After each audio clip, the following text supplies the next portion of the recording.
All right, welcome everyone. We're just going to give it a minute or so for people to check in. I want to welcome you to our Water UCI colloquium. We'll get started in just a few moments.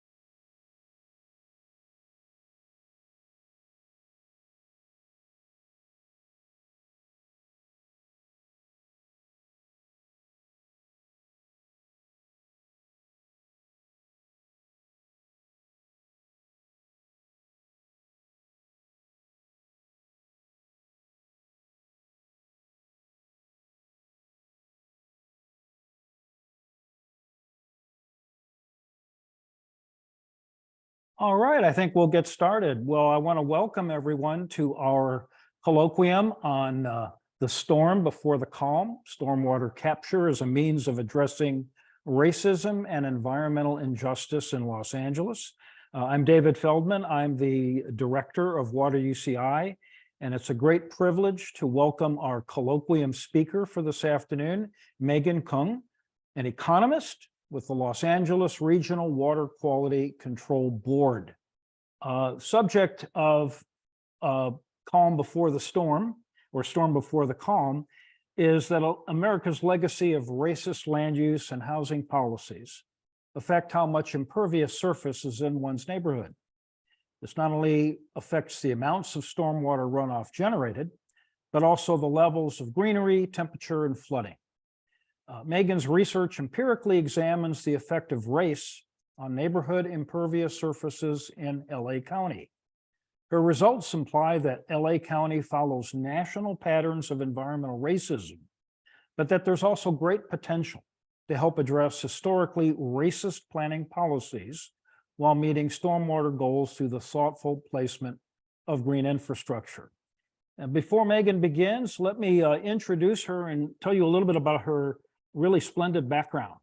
She is the economist at the Los Angeles Regional Water Quality Control Board and has been a member of the State Water Resources Control Board Racial Equity Team. She incorporates racial equity considerations and cost-benefit assessments of regulations, including the MS4 permit, total maximum daily loads, and agricultural waste discharge requirements. Her research interests include environmental justice, green infrastructure, stormwater, and the valuation of environmental benefits. She's been at the LA Regional Water Board since 2020. Prior to that, she was an economic specialist at ICF and a research fellow at US EPA's National Center for Environmental Economics. She holds a master's degree in international environmental policy from the School of Global Policy and Strategy at UC San Diego, and a bachelor's degree in journalism from San Jose State University. I want to welcome you, Megan, and it's all yours. After your remarks, we will open it up for what we hope will be a very robust Q&A. All yours. Thank you, Dave, and thank you, Shannon, for having me. I'm excited to present my research to everyone today. Let me share my screen. Let's see.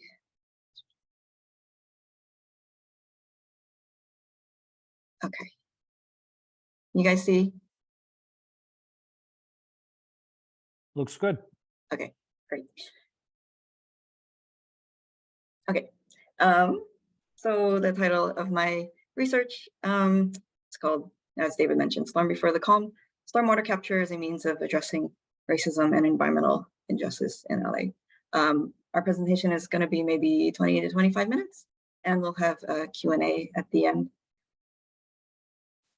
So my study has two objectives. The first is to empirically show how race affects neighborhood impervious surface levels. So impervious surface, it's like what it sounds like. They're surfaces that can't absorb any water, so like asphalt and concrete, which there's a lot of in LA County. And the second study objective is to show that green infrastructure can help address racial inequities while also contributing to meeting stormwater goals. So let's start off with some history. LA County was once lush with forests and marshlands that supported multiple indigenous populations. California was a dense place even for back then. When the Spanish began colonizing California, there were at least 310,000 indigenous people organized into about 500 political units, and it was one of the most linguistically diverse places in the world.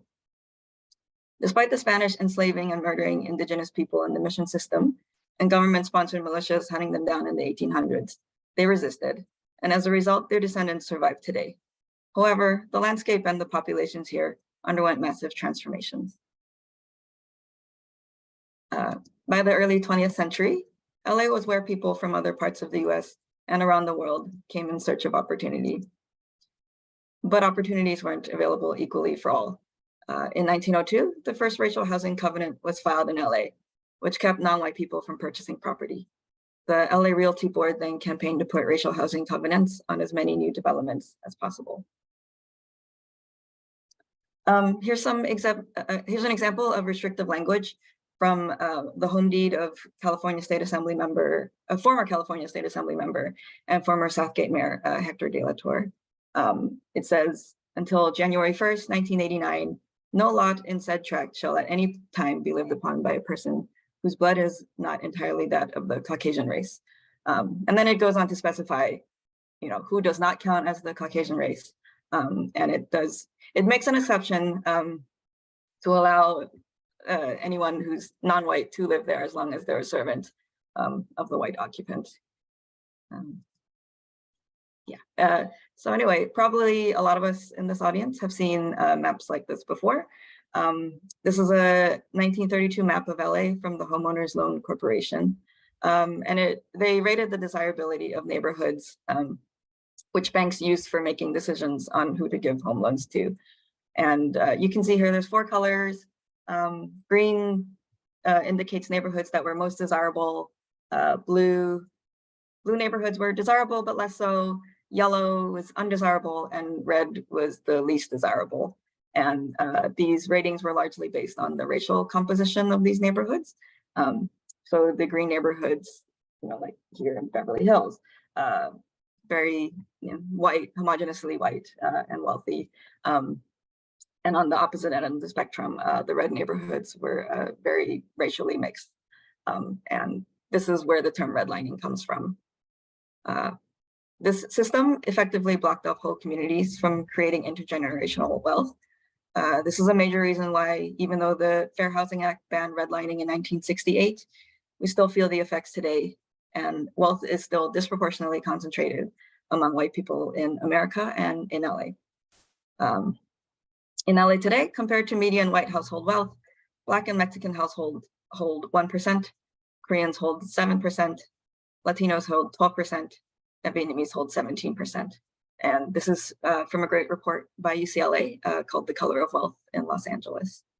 But also, redlining has still been happening today, even though it's officially banned. For example, in January, City National Bank, which is based in LA, was required to pay $31 million to the Department of Justice for avoiding underwriting mortgages in Black and Latino neighborhoods. So anyway, back to history. Meanwhile, as LA County grew, more and more roads were paved to accommodate automobiles and development. Also, in order to tame the flood-prone LA River, the U.S. Army Corps of Engineers began paving over the river in the 1930s, transforming it into a concrete-lined channel to move stormwater quickly out to the ocean. So you can see here in the upper right, here's a picture of the LA River in the 1930s. And on the lower right is a picture of the LA River today. So growing swaths of asphalt and concrete went hand in hand with the growth of LA. However, as with other cities across the US, the distribution of impervious surfaces also happened unevenly, with richer, wider neighborhoods able to have more parks and trees, and therefore less impervious surfaces.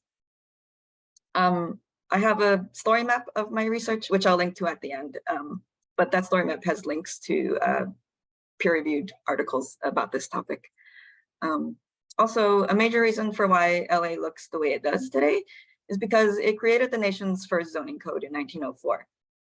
This kept industrial activities out of the largely white west side and put them in the southern and eastern parts of LA.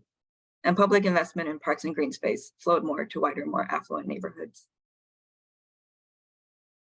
One of the consequences of impervious surfaces is that while they allow for urban development, they also cause polluted runoff.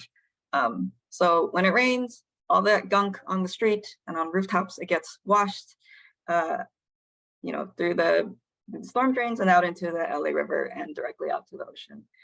Here's a picture of the LA River during a storm event, which is what it's been looking like a lot lately.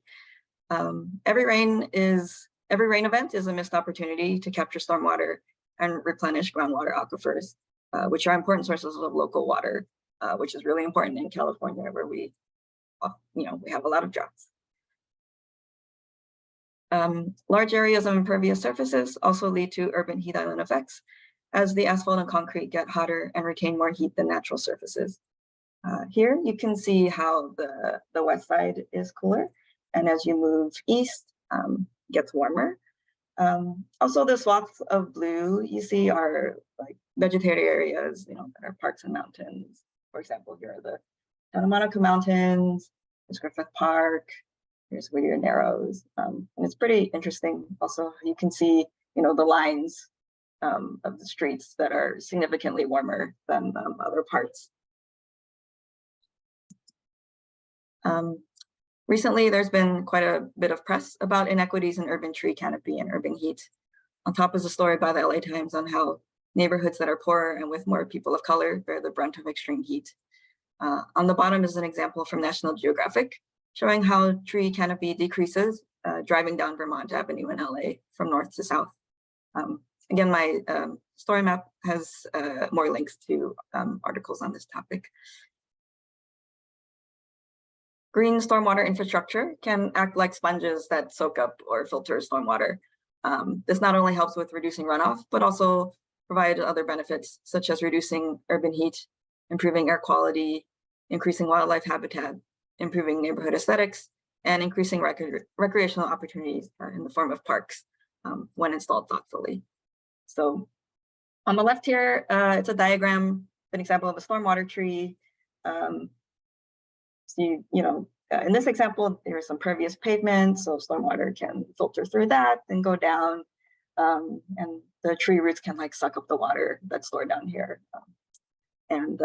Here on the right is a diagram of a rain garden, and similar concept. Water can soak through the soil here, and where appropriate, it can infiltrate into the ground and through to the groundwater aquifers. Or if that's not appropriate, then it can also be just drained through a pipe. And at least by the time it goes out into the pipe and into the LA River, it's at least been filtered through this soil here. Here's an example of a photograph of a bioswale. You might see this on the street. I get very excited when I see this, so maybe you guys can spot these now and also get excited. So you can see there are these cutouts in the curbs to allow water to flow through, and it soaks into the ground here, which I think is really cool.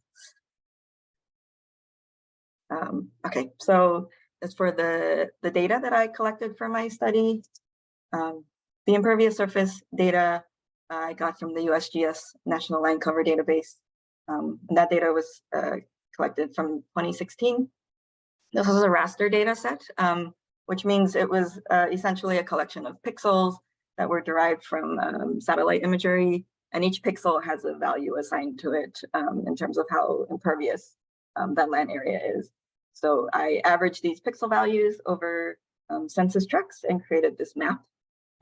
So the green on this map are areas that are more green, and red shows the areas that are most impervious. So it goes from green to yellow to orange to red. The gray that you see are the census tracts that I omitted because they have very few people living there. So I omitted census tracts that were in the first percentile population and population density. So that got rid of the Angeles National Forest here, got rid of Griffith Park, LAX, you know, etc. For sociodemographic data, I got this data from the US Census American Community Survey in 2018. At the time I put together this data set, that was the most recent available.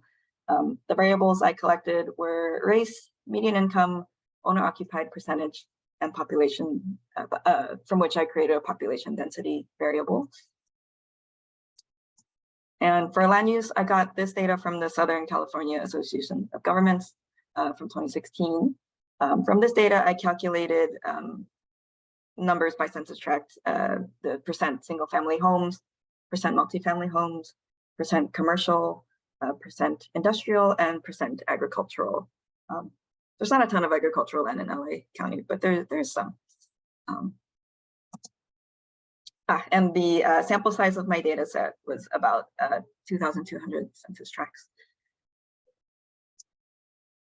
Okay, so for the methodology I used for my analysis, the first was a quintile analysis. This shows the average impervious surface values by quintiles of race. What is a quintile? So, you know, if we have a population that can be divided into 100 percentiles, and if we divide that 100 by 5 groups, you know, hence the word quintiles. Yeah, so those 5 groups are called quintiles. So the first quintile would be the 1st to the 20th percentile. The second quintile would be 21st to the 40th, and so on. And the second method that I used for my analysis was spatial regressions. These were analysis of how much race affects impervious surface while controlling for other variables and effects from neighboring census tracts. So I control for all the variables I listed earlier from the census and land use.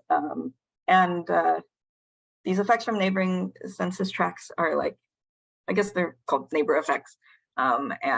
These spatial regressions are often used in social science research because where people were affected by people nearby, I might see a neighbor put in a rain garden, or the opposite, I might see them pave over vegetation, and I think that's really cool. So I do that too. So spatial regressions help control for neighbor effects like these. So what do impervious surface values actually look like? The minimum value in my data set was 0.19. And here's what that census tract looks like. It's not green, but it's brown. It might be green now with all the rain. But as you can see, there's not very much development, a lot of natural surfaces. The mean value in my data set was 58. I think this is somewhere in Burbank. You can see lots of rooftops and streets, but you can also see some trees lining those streets. And the maximum impervious surface value in my data set was 95. This is somewhere downtown, I think, and you know, lots of industrial land use here, and no greenery at all. Okay, so I'll show you the results of my quintile analysis. First, here's the results for white population. So yeah, as I mentioned before, you know, the first quintile represents the 1st to the 20th percentile population, white population, and the average impervious surface values for the first quintile is about 70.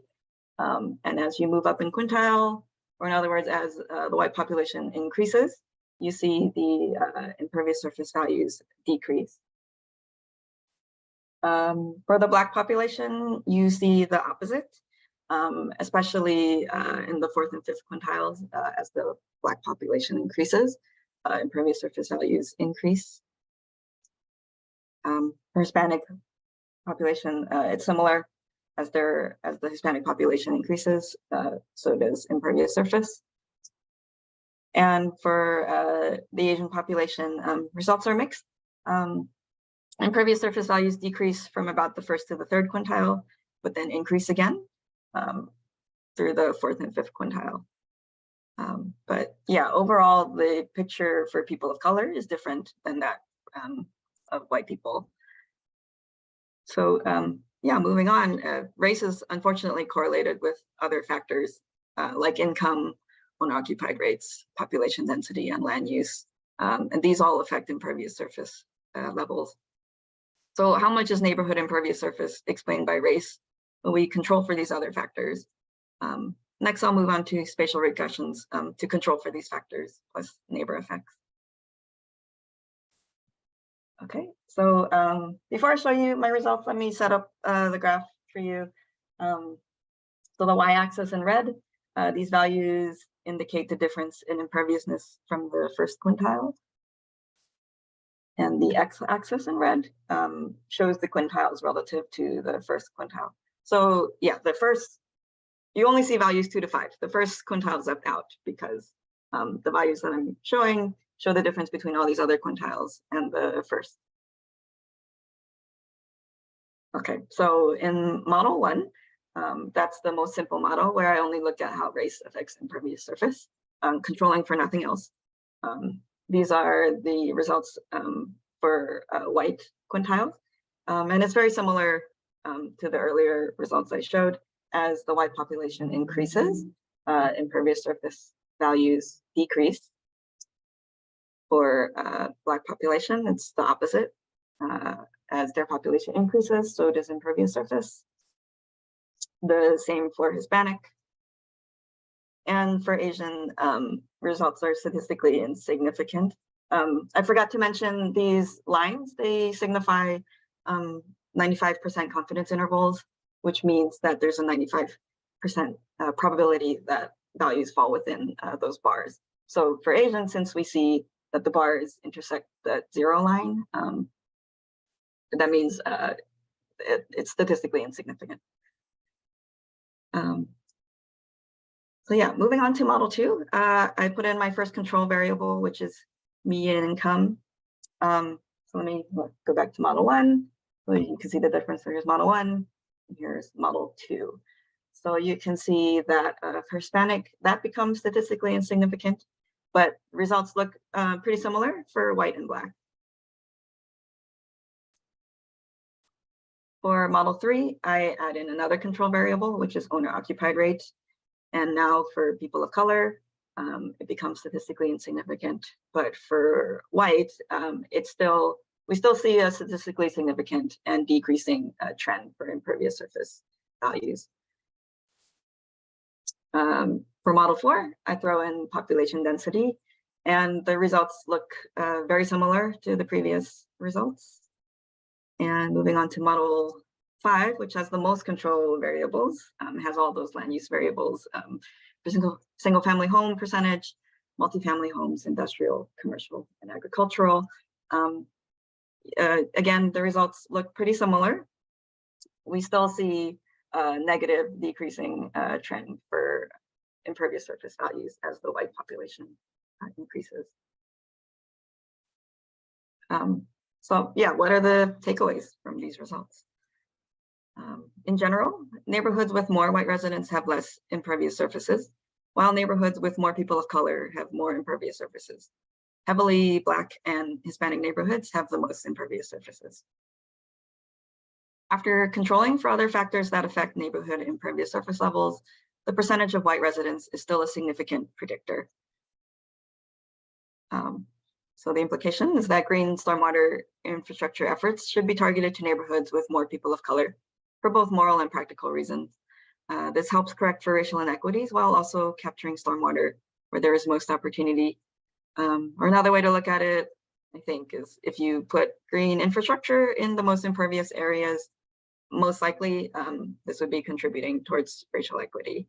And in terms of the current status of what's been going on, there is a really great report that came out by LA Waterkeeper last month about the progress of the Safe Clean Water Program in LA. The Safe Clean Water Program, they manage the regional stormwater projects that happen in the county. And this report found that a lot of projects have been cited in or near disadvantaged communities, which is good. But unfortunately, only 30 acres will be removed and greened out of 2.6 million acres in LA County.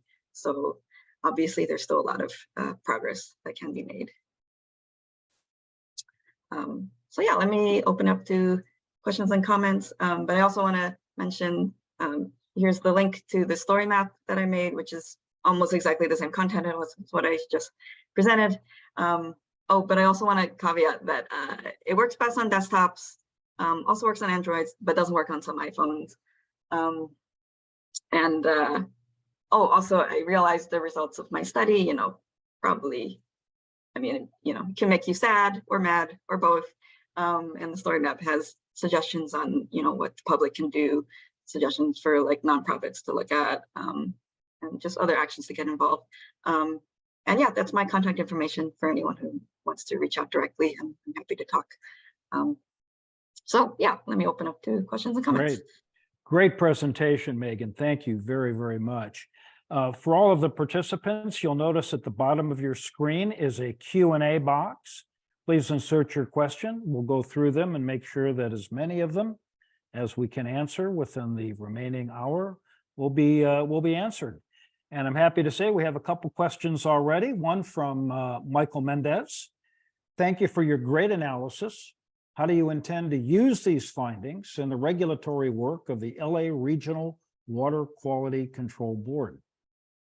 Yeah, that's a great question. Well, I guess first is the obvious, which is to continue sharing this information. Green stormwater infrastructure can be incorporated into so many things. So I think, the more agencies that I guess see this research and just kind of keep it in the back of their minds and just think of green infrastructure as like a guiding principle in their work. I think that would be really helpful because it can be incorporated into like streets, transportation or schools, things like that. Something else, I've also been thinking about green infrastructure in the context of the permits I've been working on. Like I've been working on the CII permit, which will require commercial, industrial, and institutional properties over 5 acres in these 2 watersheds in LA County to implement stormwater BMPs. And I think, a good chunk of these 2 watersheds are disadvantaged communities, which I think it's great to have more green infrastructure installed in these areas. And I guess another thing, it's very early stages, but there is interest at the LA Regional Water Board and at the State Board to develop stormwater credit trading programs. There aren't a ton of these programs across the country, but DC has implemented theirs really successfully, and it's managed to get money from developers in sort of the central, more wealthier part of town going to other parts of town that need more greenery and need more stormwater capture. So we can get something like that here. That would be awesome. Great. We have a similar question from Chloe Selby, but it's a question I think that you could maybe even broaden, and that is, how do you apply your findings to enact change more generally? Great question. I would also like to throw that question back at everyone else, because I know I don't have all of the answers. But some suggestions that like I put in the story map are like, just think about what you're interested in. Maybe you have kids in public schools and the schoolyards aren't really yards. They're just huge areas of asphalt. Maybe you can get involved with the LA Living Schoolyards Coalition and advocate for greening schools, or participating in planning department hearings, just throwing out your voice saying you want more, trees or more bioswales on new developments, so things like that. Very good. We have another question from an anonymous attendee. Can you speak to the value differences between GI and NBS in terms of benefits? GI as implemented to date doesn't often result in actual impervious surface reductions, is being claimed. Oh, actually, can you clarify the question? GI and NBS? I'm not sure what that means. Yeah, we'll give the anonymous attendee an opportunity in the chat to spell out those acronyms in more detail. While we do that, let me go on to another question. Another anonymous attendee. How has gentrification worsened or alleviated these findings for Black, Indigenous, and people of color? Or how more generally has it impacted them? Yeah, that's a great question. I didn't look at gentrification as part of the study, but that could definitely be a future area of research. I mean, gentrification isn't great, but yeah, I don't know. There's that's an open question. A lot of so new developments are required to install low impact development infrastructure. So I guess, yeah, green infrastructure on their properties.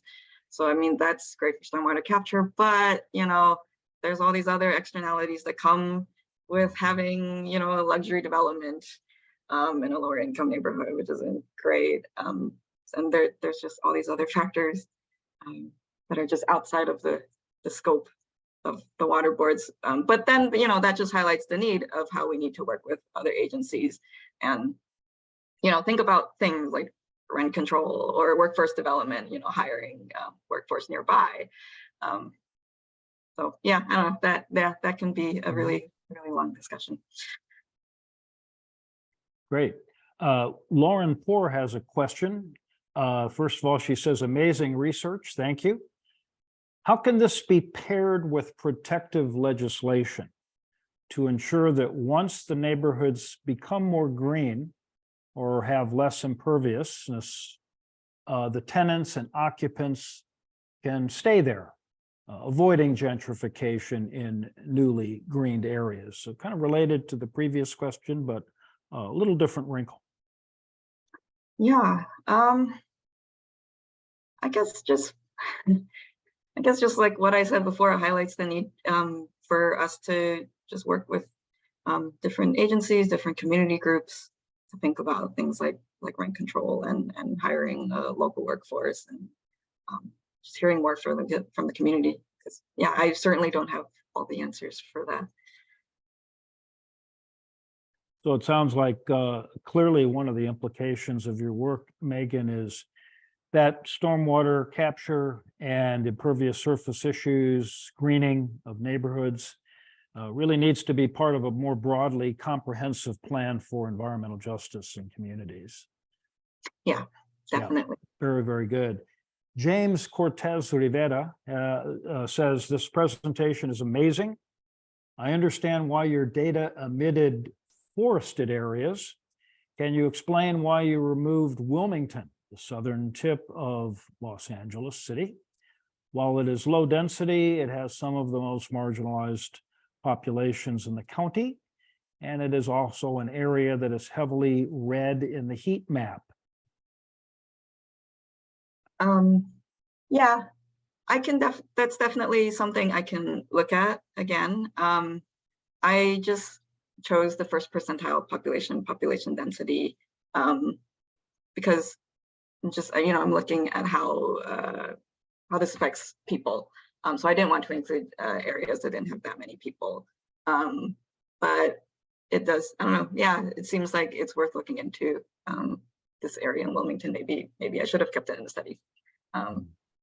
So that's a great suggestion to look into. And then Chloe Selby has a question. Was the data for this analysis accessible? I suppose you could also put it in the present tense. Is the data for this analysis accessible? Or are there any obstacles to be aware of for this type of research? So yeah, all the data that I used for this analysis is publicly accessible. You can Google search them all and find them. In terms of the data set I put together, it's very messy. It's not publicly available yet. But in terms of the source data, that's all publicly accessible. In terms of obstacles, just the typical obstacles that come up with data cleaning. Because this data was publicly accessible, there actually weren't really a ton of obstacles. Very good. A couple of participants had some comments, and I think they'd be certainly worth to get your reaction to, Megan. One attendee to the colloquium noted that the net impervious surface added by measure W was approximately 3 acres. The gross was 30 acres. Do you have any thoughts on that, or perhaps on measure W and its implications for your research more generally? Well, yeah, that's definitely an issue.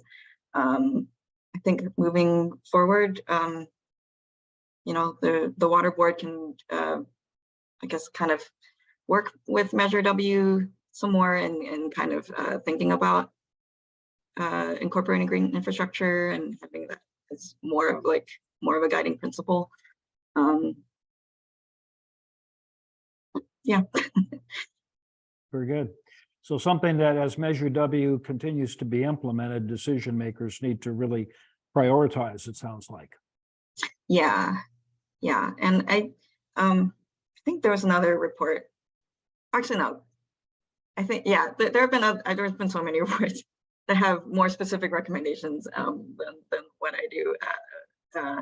For example, the LA Waterkeeper report that I mentioned that came out in January. There's also another report called, was it Equity Stormwater? You know what? Reach out to me and I can think those up. Great. We'll make sure that people see your email contact and that you would definitely entertain questions in the future. Thank you for that. Maura Alera has a very interesting methodological question. What role might topography, high ground versus low ground, play in disparities in stormwater impacts? And how might this influence the results of the study and its policy implications? Yeah, that's a great question. I didn't look into topography for this study. That could be something else to look at in the future. I mean, my guess is that, you know, probably whiter, wealthier communities, you know, probably didn't live in more low-lying areas because they were more subject to flooding.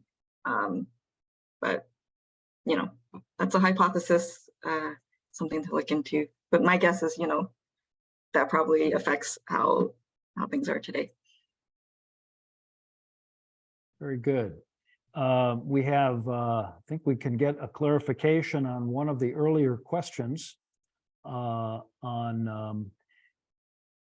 NBS nature-based solutions. And let me go back to the question, the original question.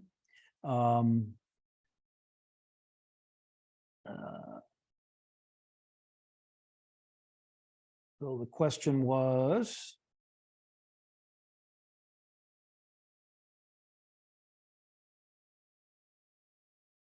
can you speak to the value difference between GI and nature-based solutions in terms of benefits?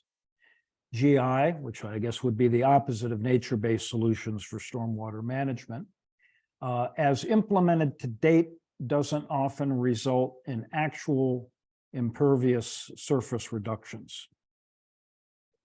Yeah, yeah, that's definitely something that we should think about. We should have more nature-based solutions. Yeah, I don't know what more to say to that. I mean, yeah, I agree. Are there any particular impediments? Is it a lack of knowledge about their effectiveness, or just a lack of willingness to invest in them, do you think? Any thoughts on this in your work generally, Megan? You know, I'm not sure. Yeah, I'm not sure. Well, certainly something that we all need to be thinking about and studying.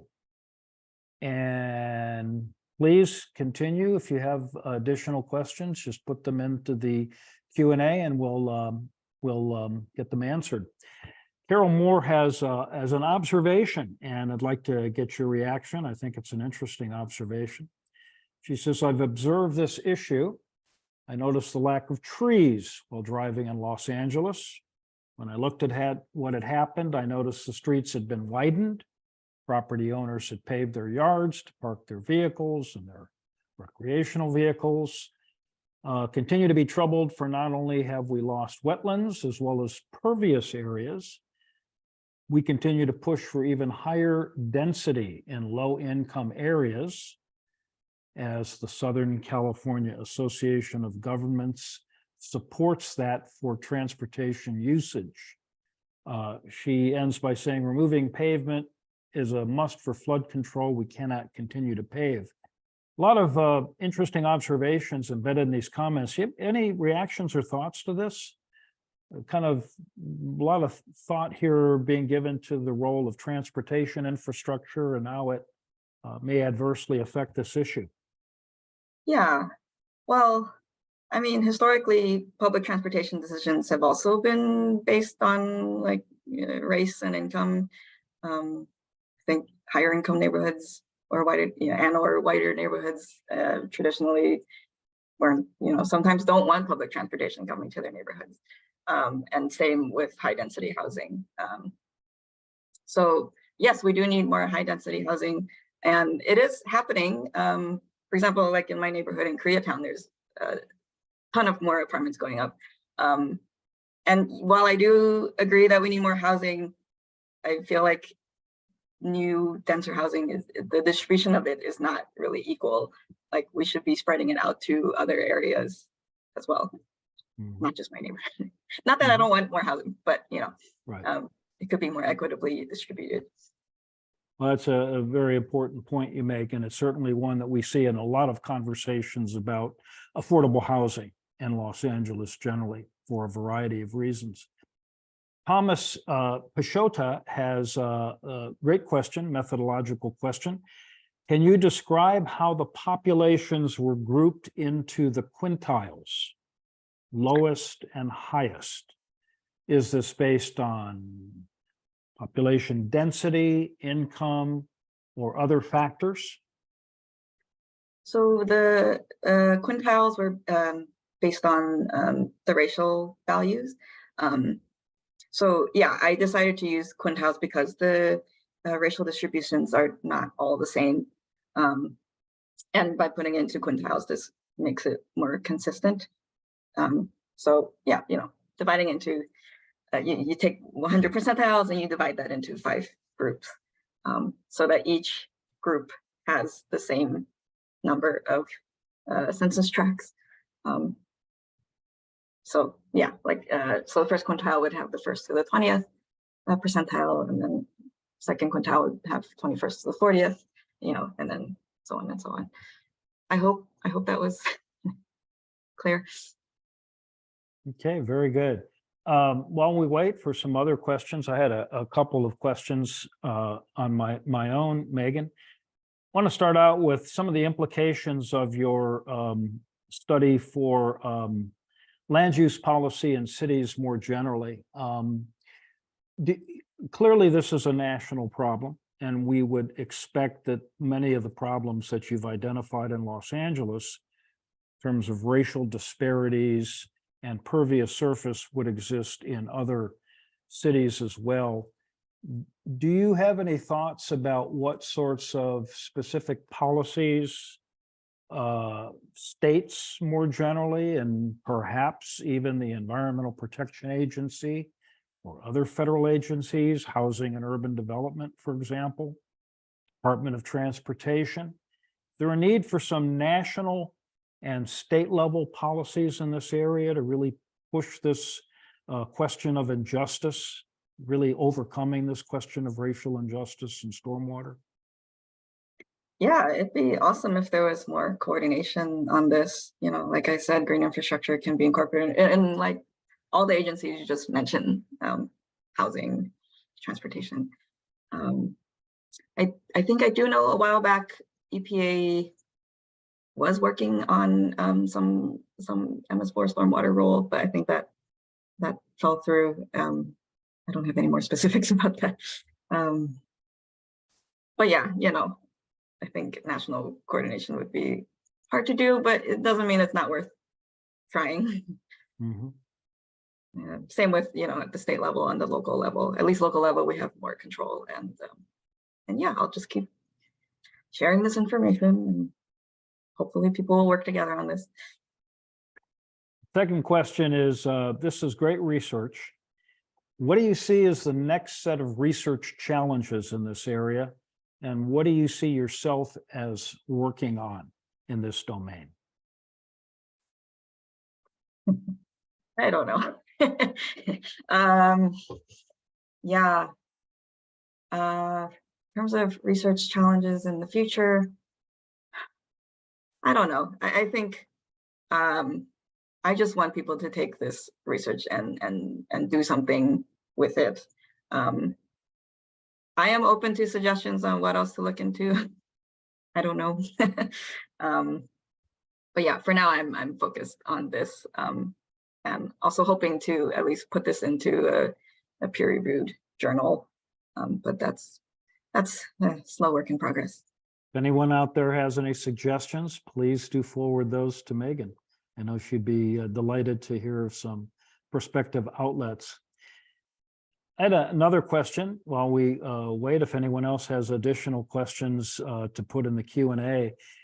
It's really interesting when we talk about racial disparities and stormwater harvesting and stormwater management. Would it be fair to assume also that these disparities with respect to impervious surface and greening and cooling would also be reflected, or perhaps not, but might also be reflected in things like increased local flood risks in communities of color? And is enough being done to think about ways of managing stormwater to alleviate that problem? Yeah, definitely. This is definitely related to flood risk. I do know, like in South LA, like nuisance flooding happens even when there isn't a ton of rain. Just drainage is so poor there that you get like little floods. So yeah, there definitely needs to be more green infrastructure there. What was the second part to the question? Yeah, basically, what can we do, or what should we be doing in terms of either nature-based solutions or other infrastructure solutions to deal with that problem, to manage that problem? Yeah, I guess just look at the maps and think about local knowledge of these neighborhoods, and just think about like where should we put more green infrastructure and nature-based solutions to not only reduce urban heat, but also mitigate flood risk, mitigate even like the little floods, the nuisance floods. Yeah. Very good. We have a few minutes remaining. If anyone has any additional questions or comments they'd like to share, please put them into the Q&A.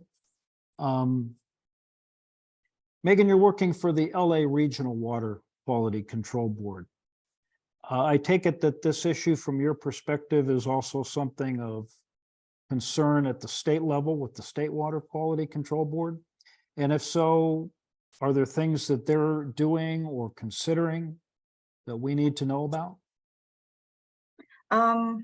Well, yeah, I brought up we're looking into stormwater credit trading, but I do know that they are thinking about how to incorporate green stormwater infrastructure, how to increase park space to deal with stormwater.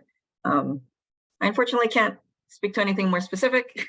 Right. I do know that they are thinking about it. Oh, actually, no, I thought of something. Yeah, there is, State Board is working on the MS4 Phase 2 permit, so MS4 Phase 1 affects how, cities capturing stormwater. MS4 Phase 2 affects places like schools, and it will require them to capture stormwater.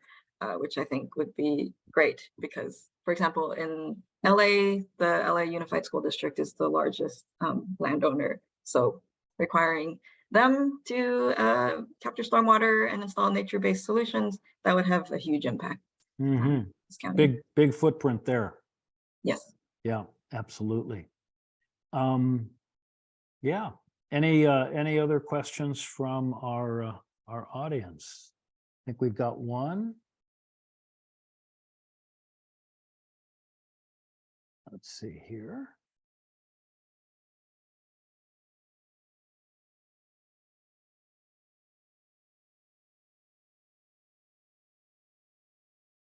We had one more question.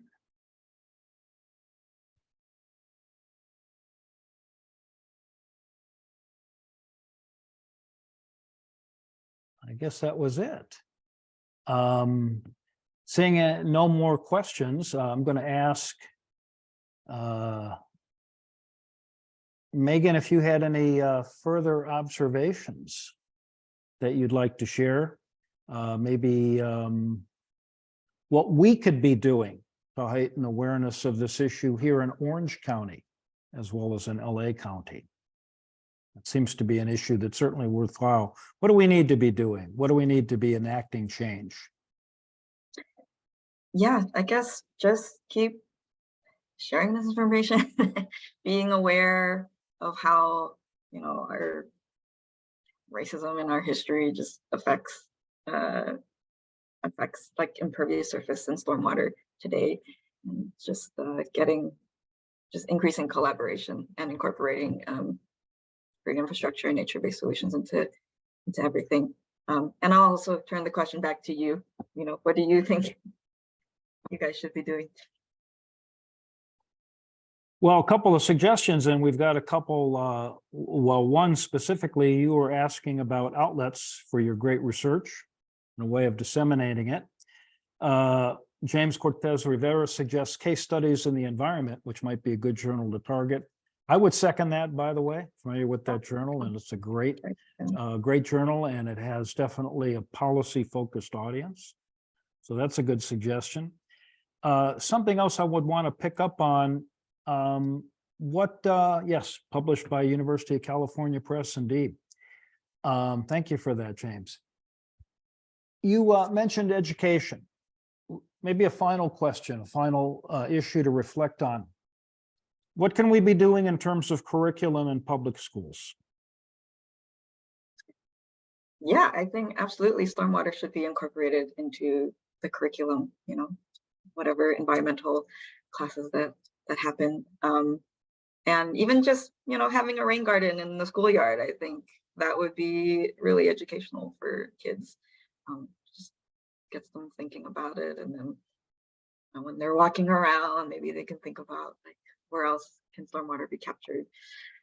And then maybe they'll work at the water board or at other agencies.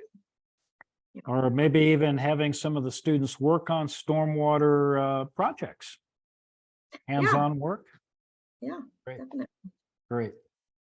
Well, Megan, enormous thanks to you. Great presentation. Maybe we'll have you back in the future sometime to talk about other aspects of these issues and also your current research. Before we end our colloquium this afternoon, I want to mention that Water UCI's next colloquium will be on April 13th at noon. It's entitled Water Rights and Water Wrongs, Rethinking Equity in California. This will be an in-person colloquium, and it will feature a public reception with refreshments. We will get an email blast out to all of you who registered for this event today, and we will also post details on this next colloquium on our website as well. So again, Megan, thank you very much, and thank you to our participants today. And let's give it up for Megan Kung's presentation. Thank you. Thanks for having me. Thank you for all the questions.